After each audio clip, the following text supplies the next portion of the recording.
Ni vilio na majonzi kwa wakazi wa kata ya Ntuntu iliyopo wilayani Ikungi mkoani Singida kufuatia kifo cha Grace Hamisi ambacho kimetokea usiku wa kuamkia Januari 2 mwaka huu 2026. Sababu za kujinyonga kwa mwanamama huyo ambaye ameacha watoto watatu inaelezwa kwamba ni msongo wa mawazo, lakini wazazi wake wanasema hatua yake ya kujinyonga imekuja baada ya yeye kususa kushiriki sherehe za mwaka mpya ambazo zilikuwa zimeandaliwa kwa dadaye. Nimeulizia, mama ameniambia, ndugu zake ameniambia, na kwa nini alisusa, akasema hatuwezi kujua kwamba alisusa vipi.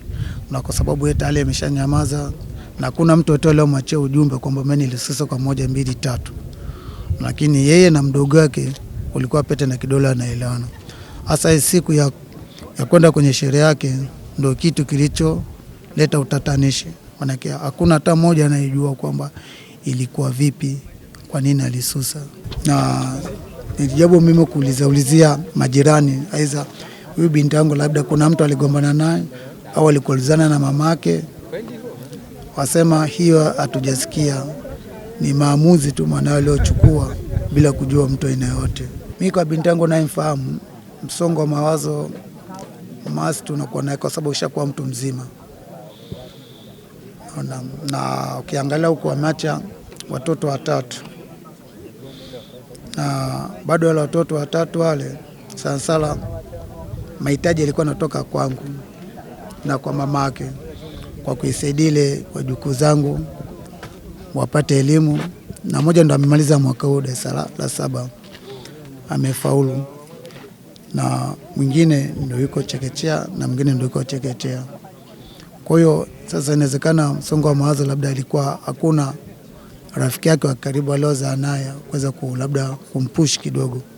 Lakini sisi wazazi ndio tunapush kwa moja, naye ndio tunajaribu kumtengenezea maisha yake. Kulikuwa na hafla ndogo ya mdogo wake, alitualika twende.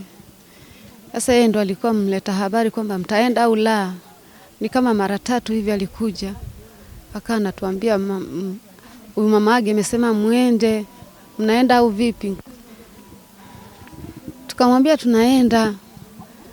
Sasa baada ya hapo tupo nyumbani na familia yote. Yeye hayupo. Ikaingia giza. Akaja. Akasema mnaenda, mbona usiku umeingia? Ngombe tunaenda kwa tunakusubiri wewe. Na wewe unaenda? Akasema mimi siendi. Yeye akabaki nyumbani, sisi tukaongozana wote, familia yote kwenda kwa mdogo wake. Nilipofika pale palioni hapo karibu, yani hisia zikanituma vibaya, nikasema mimi nataka nirudi nyumbani, mbona sijisikii vizuri. Huyu mwanangu wa kwanza kaniambia, mama twende, kwani kuna shida gani? Nilipofika pale kwa mtoto wangu huyu wa mwisho, wakatukaribisha. Mimi nikamwambiaje, mimi sikai. Kaambia subiri chakula. Mimi nikamwambia sisubiri chakula. Wakanipa mboga tu kidogo nikala hapo, nimesimama nikabeba mjukuu wangu nyumbani. Nilipofika nyumbani nikakuta mlango umefungwa kwa ndani. Sasa kuna dirisha moja halina kitasa.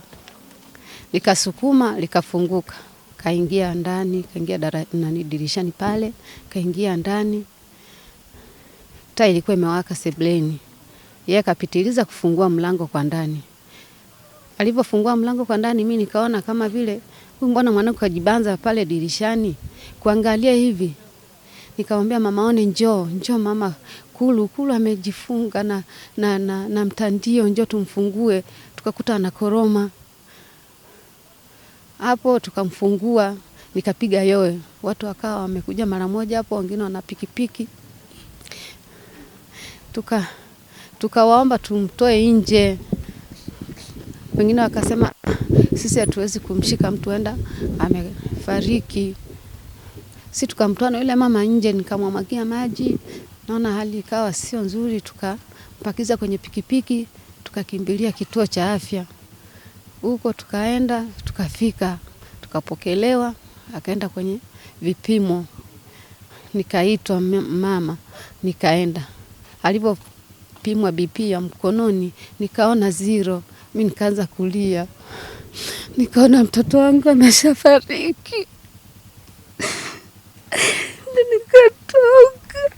tukio hili hatuna wasiwasi nalo, na huyu mtoto anaishi vizuri sana na mama yake, na wala hatujasikia kelele aina yoyote. Basi yeye haya labda ni maamuzi yake kutokana labda na msongo wa mawazo ambaye nimetoa rai kwa jamii wasiwe wanajichukulia maamuzi. Basi kama kuna tatizo waombe ushauri ili waweze kupatiwa msaada zaidi. Akizungumza wakati wa mazishi ya mwanamke huyo mwenye umri wa miaka 32, mbunge wa jimbo la Ikungi Mashariki Thomas Mgonto amewasihi wanajamii kushirikiana na familia hiyo katika mambo mbalimbali na kuacha kuihukumu juu ya tukio hilo. Tuungane na ndugu hawa, tuungane na majirani wetu hawa katika kuhakikisha tunawafariji, kuhakikisha tunakaa nao kwa upendo na tunakuwa na amani pamoja nao, kwa kushirikiana katika mambo mbalimbali ya kimwili pamoja na ya kiroho. Huyu amekwisha tangulia, sisi tuendelee kumwombea kwa sababu safari yake anayejua ni Mwenyezi Mungu. Sisi ni binadamu, hatuwezi kupangia mtu namna gani kule mbinguni atapokelewaje. Hayo yote tunamwachia Mwenyezi Mungu ambaye ni mjuvi wa mambo yote. Kwa namna aliyetuweka duniani ndivyo anajua namna gani anatuchukua yeye. Kwa sisi tushirikiane Wakatoliki wote kumwombea ndugu yetu safari yake, yamkini Mwenyezi Mungu atamrehemu. Kamanda wa Jeshi la Polisi mkoa wa Singida Amon Kakwale amethibitisha kutokea kwa tukio hilo, akisisitiza kuwa sababu za kifo hicho ni msongo wa mawazo. Huyo mama anaitwa Grace, kama anavyosema Grace Hamisi Juma. Anayo miaka 32 ya uhai wake. Huyu ni Muislamu na ni mkazi wa hicho kijiji cha Ntuntu. Aligundulika akiwa amejinyonga ndani ya nyumba yake, ndio, kwa kutumia mtandio aliokuwa ni mtandio wake aliokuwa ameufunga na kujining'iniza. Lakini chanzo cha nini kimepelekea kujinyonga kwake inasemekana ni msongo wa mawazo, ndio, na hali ngumu ya maisha, kutokana na kwamba alikuwa ni mama aliyekuwa na watoto 3, ndio, aliokuwa anaishi nao pasi kuwa na huduma zozote za mwanaume. Kulingana hali hiyo ya kuwa sasa tegemezi hana uwezo wote, nafikiri maamuzi aliyoyaona ya haraka ni kuchukua maamuzi ya kujinyonga na kupoteza uhai wake. Ndio. Hii ndiye taarifa ambayo nimeipata kama navyothibitisha kutoka kwa waliokagua tukio na baadaye kutoa taarifa kwangu kupitia daktari aliyefanya postmortem na wa huo mwili. Asante kamanda, na pengine kufuatia tukio hili nini ambacho unaiambia jamii? Jamii inachoweza kuishauri, kwanza kujitoa uhai pasi maamuzi na maelekezo ya maandiko yetu kwamba ni Mwenyezi Mungu pekee ndio mwenye mamlaka ya kusitisha uhai wa binadamu yeyote awaye. Kwa hiyo hakuna sababu ya kuchanganyikiwa au kupata shida ukaamua kujiua, bali kushirikiana na wenzako wanaoweza wakakupanua mawazo, wakakupa mawazo mbadala ambayo kwayo yanaweza akawa msingi zaidi kuliko kuamua kujitoa uhai wewe mwenyewe. Kutoka hapa Ntuntu mkoani Singida, jina langu ni Ferdinand Irunde na hii ni Wasafi Media.